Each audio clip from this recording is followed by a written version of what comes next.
फलक अपनी बुलंदी पे तू यूं नाजा ना हो, ए फलक अपनी बुलंदी पे तू यूं नाजा ना हो। हम ना होते तो तुझे आसमान कहता कौन। ना रुकी वक्त की गर्दश ना ज़माना बदला, ना रुकी वक्त की गर्दश ना ज़माना बदला। पेड़ सूखा तो परिंदों ने ठिकाना बदला। इय्याका नअब्दु व इय्याका नस्तईन। मेरे मोहतरम बुज़ुर्गों और नौजवान साथियों, सबको मेरा अस्सलाम वालेकुम। अल्लाह का शुक्र है, पहली बार मैं यहाँ आपके इस ढाका में बात करने का मौका मिला आपसे। 1996 के इलेक्शन में थोड़ा सा गुजरा था, यहाँ बैठने का मौका नहीं मिला।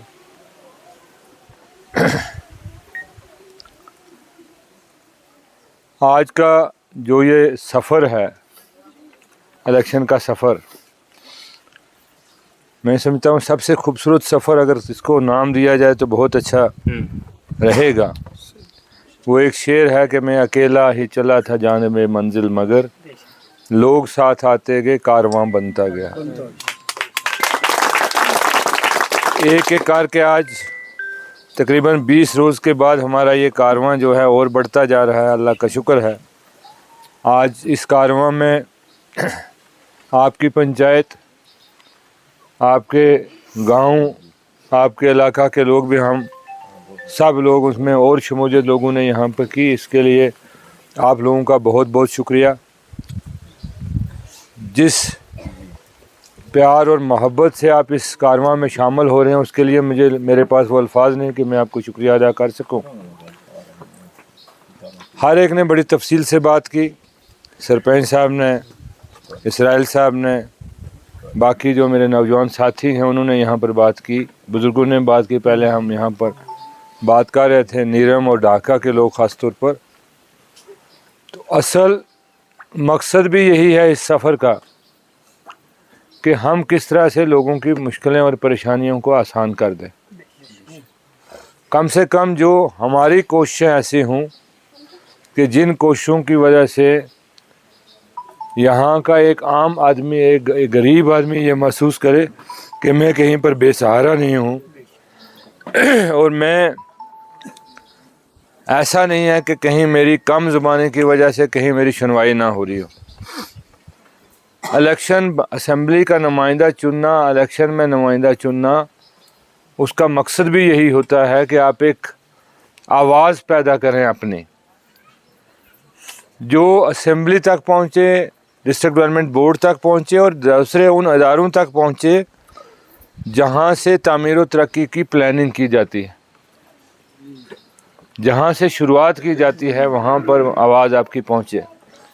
अगर वहाँ पर आपकी आवाज़ नहीं पहुँचे तो इसका मतलब है कि आप बेआस और मददगार जो हैं वो रह जाते हैं। वोट लेने के लिए सियासत और तरह से खेली जाती है, लेकिन हमने इस सियासत को थोड़ा बदलने की कोशिश की। आज फार्म भरने के बाद भी, हमने पहले से ये सफ़र शुरू किया, लेकिन फार्म भरने से बाद भी आज कम से कम 7-8 रोज़ हो गए हम लगातार हम लोग चल रहे हैं और कोशिश ये कर रहे हैं कि हर जगह पर पहुँचें, हर पंचायत पर पहुँचें। 177 पोलिंग स्टेशन हैं। कितने? 177 पोलिंग स्टेशन। 177 पोलिंग स्टेशन को हमने 20 दिन के अंदर मुकम्मल करना है। तो तकरीबन 8 या 9 पोलिंग स्टेशन अगर एक दिन में हम मुकम्मल करें तो फिर जाके कहीं पहुंचते हैं, और पहुंचना भी ज़रूरी है। इसलिए पहुंचना ज़रूरी है कि जब हम इस वक्त चलकर लोगों की परेशानियां नहीं देखेंगे, उनको इस बात में शामिल नहीं करेंगे, अपनी आवाज़ के साथ उनकी राय नहीं शामिल करेंगे, तो उसके लिए बाद हमें मुश्किलें और दुश्वारियां जो हैं वो हमारी और बढ़ती हैं। सिर्फ वोटों के लिए नहीं, बल्कि अगर ख्वाब तामीर व तरक्की हो तो उसमें ये बहुत सी मुश्किलें पेश आती हैं जब आपको ग्राउंड्स पर चीज़ों को समझने के बगैर आप फैसला ले लें। आपके साथ पीछे क्या हुआ क्या नहीं हुआ, मैं उसकी तरफ तफसील से नहीं जाऊंगा। वहाँ किसने क्या किया आप मेरे से ज़्यादा बेहतर जानते हैं, और मैं किसी को तनकीद का निशाना भी यहाँ नहीं बनाऊंगा। लेकिन जो मैं समझता हूँ 77 साल के बाद अगर हम एक अंदाज़ा करें कि जो इस मुल्क के नुमाइंदों को प्यार और मोहब्बत हमने दी, उसके इवज़ में वो चीज़ हमें नहीं मिली जो मिलनी चाहिए थी, जिसके हम हकदार थे। तालियां हमेशा दोनों हाथों से बजनी चाहिए। अगर दोनों हाथों से तालियां नहीं बजाएं तो एक हाथ से बजाएं तो उसको थप्पड़ कहते हैं। तो इन इलाकों के अंदर ज़्यादा मुझे लगता है ताली बजाने के बजाय थप्पड़ ज़्यादा मारा गया। आज अगर हम चल रहे थे, धूप थी, उसमें तो कोई शक नहीं, और ये कितनी सी धूप होती है, इससे भी बड़ी मुसीबतें होती हैं, लेकिन धूप हमें शिद्दत से लगती है कि हम एक दिन आ रहे हैं और बहुत शिद्दत की धूप महसूस होती है। लेकिन जब बच्चा नीचे से स्कूल आने के बाद या स्कूल जाने के लिए चलता होगा तो उसको कितनी धूप लगती होगी। जब बीमार को वो चढ़ता और उतरता होगा उसको कितनी तकलीफ होती होगी, वो जानता है। और जो बुज़ुर्ग आदमी जो 70 साल या 80 साल के ऊपर होगा, उसको घर से जब निकलना और आना होगा, उसको कितनी तकलीफ़ होगी। जब हमारे अंदर ये एहसास पैदा हो जाए तो मुझे नहीं लगता कि 7-8 किलोमीटर सड़क 70 साल में बनाना कोई मुश्किल बात हो जाती है, या 18 या 20 साल में बनाना कोई मुश्किल बात हो जाती है। असल बात यह है कि एक एहसास कभी नहीं हुआ, उसको एहसास की नीयत से नहीं लिया गया, उसको सिर्फ वोट की नीयत से लिया गया। अगर एहसास की नीयत से लिया गया, किसी जगह पर आप प्यासे रहते हो तो दूसरी बार आप 10 बार सोचते हो कि मैं कहाँ प्यासा रहता। करबला को आज लोग याद क्यों करते हैं, किस लिए याद करते हैं करबला को लोग? वहाँ पर पानी और बाकी जितनी सहूलतें हैं, रास्ते बंद कर दिए गए थे, और इसमें और उसमें क्या फ़र्क होता है?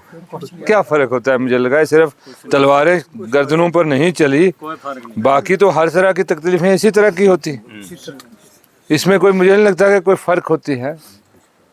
तो जहाँ इस तरह के हालात हों मौलवी साहब, वहाँ पर आप क्या कहोगे, क्या वादा करोगे? और उनको अगर जो लोग हैं उनको यकीन दिलाने पर उनको सियासत से यकीन उठेगा नहीं तो आप क्या करेंगे? वो यकीन उठ जाता है सियासत, उनको भरोसा उठ से जाता है सियासत से। असल में वो सोचते हैं कि शायद ये एक रस्म चली है, आज भी चली है, कल भी चलेगी, परसों भी चलेगी, आएंगे, ताली बजाएंगे, चले जाएंगे, और उसके बाद हासिल हमें कुछ नहीं होगा।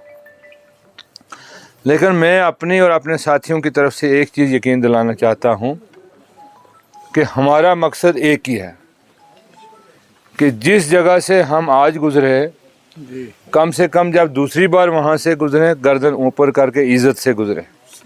हमें गर्दन नीचे करके, शर्म से गर्दन नीचे झुका के नहीं जाना पड़े। मेरा इतना एक कोशिश होगी, और वो कोशिश कितनी अल्लाह कामयाबी देता है मैं बड़े बड़े दावे नहीं करूँगा, लेकिन कोशिश मेरी होगी। आपकी कोई डिमांड ऐसी नहीं जिसको कहेगा आदमी कि ये बहुत फालतू की डिमांड है या ये बहुत रस्मी सी एक डिमांड है। इस दौर में आपका इन चीज़ों पर हक है। मैं हमेशा कहता हूँ, कानून है हिंदुस्तान का, लोग मन की बात में भी सुनते हैं, लोग बड़ी बड़ी तकरीरों में भी सुनते हैं, और जो प्लानिंग करने वाले लोग हैं वो हर जगह सुनते हैं। सरपंच साहब, कितनी बार आपके पंचायत के इजलास होंगे, बड़ी बड़ी तकरीरें लोगों ने इजलास उधर जो ट्रेनिंग प्रोग्राम है उनमें की होंगी, वहाँ से बड़ी बड़ी तकरीरें आती हैं कि 200 की आबादी को हम सड़क से जोड़ देंगे। है कि नहीं है? आज से नहीं, 2014 में जुड़ जाने चाहिए थे, जुड़ जाने चाहिए थे 2014 में, जब प्राइम मिनिस्टर पैकेज ये PMGSY 2 जब तक चला। आज वो स्कीम शुरू हुई है जहाँ पर कहा गया कि पुरानी सड़कें जैसे आपकी ये नीचे सड़कें हैं, इनको आप चौड़ी करो और इनको आप ठीक करो। तो यहाँ जिन इलाकों को एक हिसाब से जोड़ दिया गया है कागजों में, आपका 60 विलेज, वो सोचते हैं कि ये 100% कनेक्टेड है। ये नहीं पता कि 60 विलेज कहाँ से शुरू होता है, बदौरा से, और ख़त्म कहाँ नीरम जाके होता है। इसमें एक एक वार्ड जो है वो कम से कम 700 800 बार ढाका की। मैं पूछ रहा था अंदर, मैं ये चीज़ है वो वोटों के लिए नहीं मैं पूछ रहा था, मैं पूछ रहा था कितने वोट यहाँ पर हैं। उन्होंने कहा 300 कुछ 375 400 पहले थे ना, 400 कुछ से पहले, तो फिर बाद में 300 रह गए हमारे पास। 375 के करीब और 110 दूसरे कि 475 मतलब 500 के करीब वोट, मतलब 1000 आबादी। 1000 आबादी। ढाका के कितने वोट है? ढाका के वोट कितने हैं मेंबर साहब? आपके इस लगभग 300 से ऊपर होगी। हैं? ढाका के 650 को, यानी जितने वोट होते हैं उसके डबल आबादी होती है। 18 साल के नीचे के बच्चों के वोट नहीं ना होते हैं, जी जी जी। तो कितने हो जाते हैं? 600 की आबादी, 600 अगर वोट होंगे, कम से कम 11-1200 जो है वो पॉपुलेशन।